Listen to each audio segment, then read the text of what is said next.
I'm writing this down to A. Help me process what happened, and B. Create some sort of written record. I'm a Disneyland employee, have been for 5 years. I started running a concession stand, moved to ride operator, then into resort operations, while all the while I was pursuing a degree in psychology with intentions to become a psychiatrist someday. After I graduated, I continued working at Disneyland while I applied to grad school. To my surprise, Disney offered me a job, something that would allow me to work in my field, kind of, and stay in the park. Job title, mental health assistant. I've been in this role for exactly a week. First week, worst week, last week. I haven't been fired yet, but let's just say I'm expecting a call. Let me back up a bit. Deaths in Disneyland are rarely reported on, courtesy of the sophisticated PR team of a $168 billion company. Suicides, anywhere, are also rarely reported on. That shouldn't surprise anyone. So what do you think happens when there is a suicide inside a Disneyland park? It doesn't happen. Not to the outside world anyway. Families of victims, innocent bystanders, or anyone else affected by suicides inside the park generally go away with generous cash offers and thick non-disclosure agreements. A disturbing online community has developed over the past year, a group that encourages its members to kill themselves in Disneyland. It's called the Disneyland Suicide Pact, or DSP for short.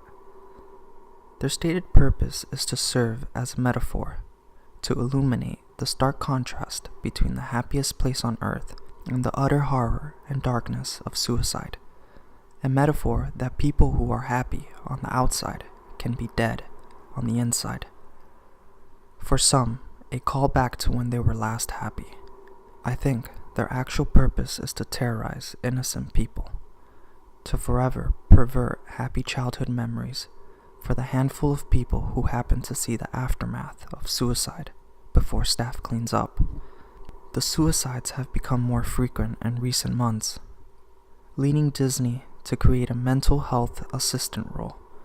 They told me I was the ideal candidate, someone young and hip enough to speak the internet language of the DSP community, someone well versed in the park itself, and someone with a psychology background, however meager that may be. In the 2 weeks preceding my job offer, 4 suicides happened in the park. Kelvin Goodwin took a fistful of pills, then got on the Star Tours ride. Died in the middle of it.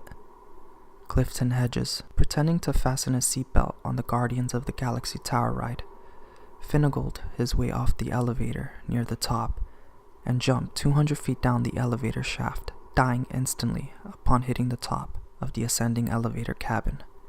Patrick Brahill climbed off Pirates of the Caribbean boat and hid in the Pirate's Lair scene. He slit his throat and bled out. He wasn't found until the next morning. Jenny Davis scored an overnight stay in the highly coveted Princess Castle, only to jump to her death in the middle of the night. And I bet you've heard of none of these. They're not in the news. They're not on the list of incidents at Disneyland Park Wikipedia page. They're not on YouTube. They're nowhere. That's the power of Disney PR at work. I like to think Disney wants the trend to stop out of the goodness of their hearts. But let's be real. It's all about the bottom line. If the witnessing patrons or victims' families talk too much, despite the non-disclosure agreements and cash settlements, it can have a lasting effect on park visits. A $168 billion company can keep a lot of people quiet, but how many? In my first couple of days on the job, I generated a fake online persona for Dave Karat, a name I thought of driving past a Wendy's. Found it by Dave Thomas, and then looking down at my coffee cup lid, imprinted with Karat, creating accounts on Facebook and a few others. Once it was believable enough, I applied for the Disneyland Suicide Pact's online community, appropriately named the Musketeers. I was accepted a day later. Just to be clear, you don't have to make the Suicide Pact in order to join the Musketeers. Anyone can join after a light vetting. Once you're ready to join the pact, you undergo a heavy vetting, something that Dave Karat probably wouldn't pass, and are awarded a Mickey Mouse badge that accompanies your username on the site. After being accepted, I began clicking on all the usernames with the Mickey Mouse badge, trying to determine who the next victim may be. I quickly flagged 4 users as short-term risks, those that talk seriously about suicide in the park and appear to be planning a trip, but one stood out above the rest. Her username was Beauty or Beast. Her profile picture showed a gentle girl with long blonde hair, probably 16 or 17 years old. She was very forthcoming about her life, detailing her reasons for suicide and why Disneyland is the ultimate venue. She mentioned the nostalgia of Haunted Mansion on 3 different occasions. I saw her and others talking extensively about Death Day. A couple weeks earlier, upon a bit more investigation, I discovered that Death Day referred to December 15th, the day Walt Disney died. December 15th was only a few days away. Beauty or Beast mentioned that her family was planning a trip to California during the week of December 15th, and that she may, in fact, be in the park on Death Day. Someone suggested that perhaps the stars have aligned for her. I private messaged her, asking what her plans were, saying that I may also be in the park for Death Day. She messaged back quickly and said she wasn't sure, that she didn't want to ruin the day for her family. My heart broke. I asked if she'd do it in the Haunted Mansion. She said she didn't know. Of course, she did know. That, and so much more. She told me her plans was to push for her family to go to the park on December 14th. Then she says she's meeting a friend and ditch her family just before park closing. Really, she'd hide in the park overnight, something that's much easier than people think, then kill herself right before park opening on Death Day. I knew that the online community was a toxic place for her, that if I could talk to her in person, I could help her. I told her to message me when she knew her plans, 'cause I might be there too. She told me she would. She said her name was Shay Kane. On the morning of December 14th, I messaged Shay to see what time she was getting to the park. She didn't respond. She had changed her profile pic to a photo of Walt Disney with blacked out eyes. I spent most of my day standing in the security control room, watching the turnstile camera feeds. It's common for an at-risk kid to change their appearance shortly before committing suicide, especially girls. So she must have slipped through unnoticed because I never saw her come in. I messaged her a few more times, telling her I was in town and that we should meet up, or even meet in the park somewhere. She never responded. Before I went home that night, I showed Shay's picture to the overnight security staff and let them know to keep an eye out. I hardly slept that night. The next morning, I headed to the park at 7 a.m., 2 hours before open. I gave printouts of Shay's picture to the morning security team, then walked to Haunted Mansion. Disney is very thorough in their security camera coverage of areas where Patreons are, but not so much behind the scenes. Disney speak for employees only areas. That meant that I had to physically inspect every room of the Haunted Mansion. After a fruitless hour of walking through the eerie, empty ride, I continued my search through the rest of the New Orleans square. Then Frontierland, nothing. About 20 minutes before park opening, I got a call from the security staff. They saw a female similar to the picture I gave them, walking around the backside of Haunted Mansion. I rushed back to the ride. I barged into the side employee entrance and immediately started calling Shay's name. This was only a few minutes before park opening, so the rides was now running. Music and sound effects and all. I moved through the haunted graveyard, the scent scene, the beheaded groom scene, and while yelling Shay at the top of my lungs, I felt defeated. There were a million places she could have been hiding. Finally, I made it to the dining room scene. The ride moves along of a 2-story dining room. The scene features a large, elegant dining table with gold place settings, all caked in cobwebs and dust.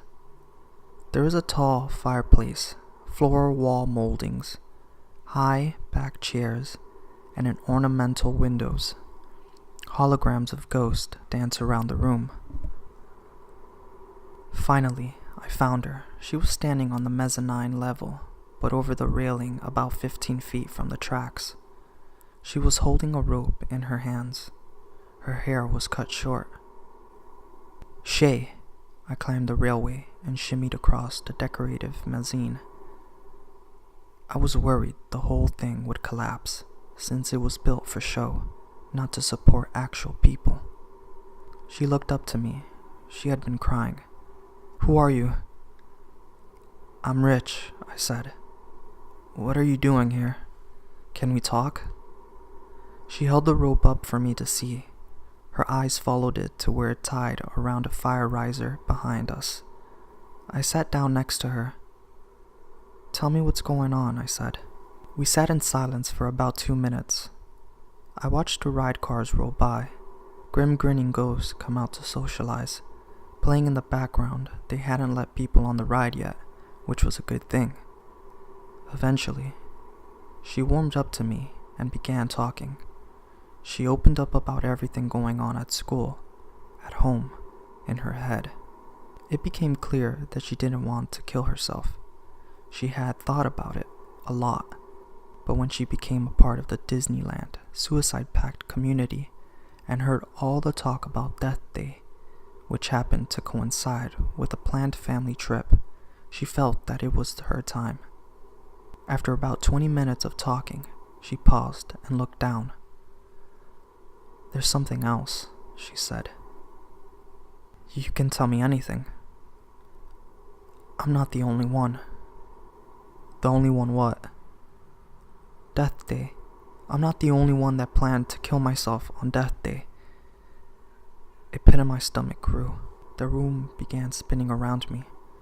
I started thinking about my research into all those on the forums that had talked about Death Day, about how Shay was the only one that was for sure going to be in the park that day. "Who else?" "Oh God," she said, and brought her hands up to her face. "Rich, I was supposed to be a distraction." "A distraction? From what?" My mind was racing 1,000 miles an hour. She began sobbing. "It's a small world." Shit! I stood up, not knowing if she was making it up to get me away, or if she truly was a distraction. "Come with me," I said. "I'm fine. You go," she said. I pursed my lips, then buzzed medical on my walkie-talkie. I told them Shay's location inside Haunted Mansion. They were already waiting out back. I also told them to send a team to It's a Small World, that we might have a situation there. I climbed over the railing and ran through the ride to the front entrance where hordes of antsy people were waiting for the ride to open. I ran past them, setting off a chain of whispers amongst the crowd. "What's he doing? Who is he? Did you see his face?" I called ride operations and told them to close It's a Small World, that we might have a suicide attempt, potentially multiple. They said that they hadn't opened it yet, anyway, due to mechanical issues, but that they would keep it closed until the situation had been cleared. The park had only been open for a few minutes, and it was already crawling with people. I began running across the park when I got the call. "Small World, didn't get my shutdown order in time. The ride opened for a few minutes after our call. Shit, what happened? You better head over there. I continued running and was soon joined by medical teams and yellow jackets, also running towards the ride. One of the park ambulances drove by bewildered guests, jumping out of the way. As I got closer to the entrance of the ride, the real horror began. People, men, women, children were crying, many hysterically. One woman stumbled out of It's a Small World's emergency exit and threw up violently into the hedges. I heard screams from inside. I stopped one of the medical staffers running out of the emergency exit. What the hell? It's bad. It's real bad.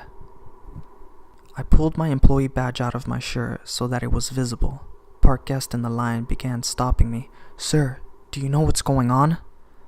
I ignored everyone, hopping the fence and beelining it for the emergency exit near the entrance.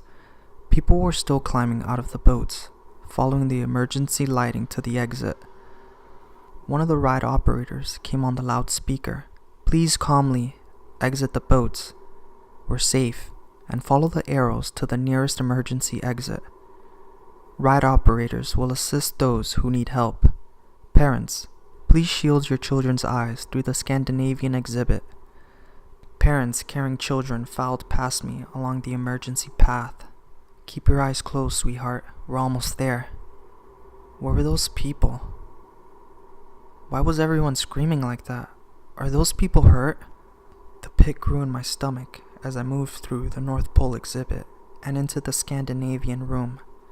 Then I began to smell it, the overwhelming stench of vomit. I started to notice vomit tracked through smeared footprints along the walkway. For a moment, the music kicked back on and the ride began to move again. Although it appeared that everyone had been successfully evacuated, the music startled everyone. It's a world of wonder, a world of tears. It's a world of hopes and world of fears. I turned the corner and immediately felt my stomach turn violently. About 10 bodies dangling from the ceiling spread throughout the exhibit. Beneath the bodies, all with bulging eyeballs and kinked necks, the model Scandinavian children swayed back and forth in their white snowsuits. There's so much that we share that it's time we're aware. The medical staff scrambled around, trying to desperately reach the bodies, gently swinging about 10 feet off the ground. We have to get to the ceiling, go! I couldn't bear the sight any longer. The pressure in my face intensified until the tears began streaming down my face. Hot tears, tears of death, of loss, of failure. Tears of the hundreds of friends and family members that would be impacted by these suicides. I climbed back through the emergency exit, through the North Pole exhibit, and into the sunlight. I caught a whiff of vomit and felt the churning in my stomach pick up again. I ducked behind one of the hedges and vomited. Are you okay, sir? One of the guests waiting in line asked. I looked at him. Go find another ride. I radioed the medical office, asking if they knew if Shay made it out of the haunted mansion safely. I began walking that direction while I waited to get an answer. Eventually, they came back on. Shay appears to have left. I was shocked. Like, they let her go?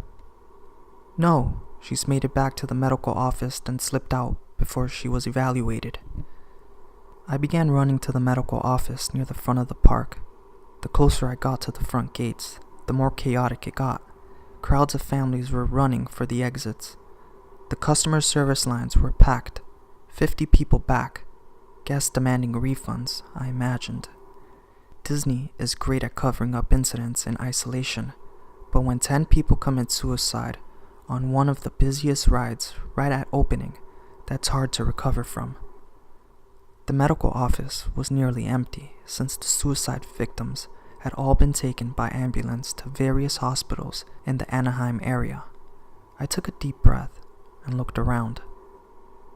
So eerie, so empty, so void of life. I walked out the back door of the medical office and looked around. I wondered if the pandemonium had spread to the entire park, or only to those that had seen the ambulance and medical staff running around, and those that saw the direct aftermath of the suicide, of course. I walked along the service road behind Disney City Hall, looking through the fence into the thick brush that lays just beyond park boundaries. There stood Shay. She stood about 20 feet behind the fence, amongst the trees and bushes. She saw me and took a step forward. I opened my mouth to speak, then realized I had no idea what to say. She smiled, turned around, and disappeared into the brush. Out of everything I saw that day, Shay's smile is what I think about most often. Was it one of gratitude? A smile that said thank you for saving my life? Or was it sinister? A smile that said I played you for a fool? She told me her job was to serve as a distraction.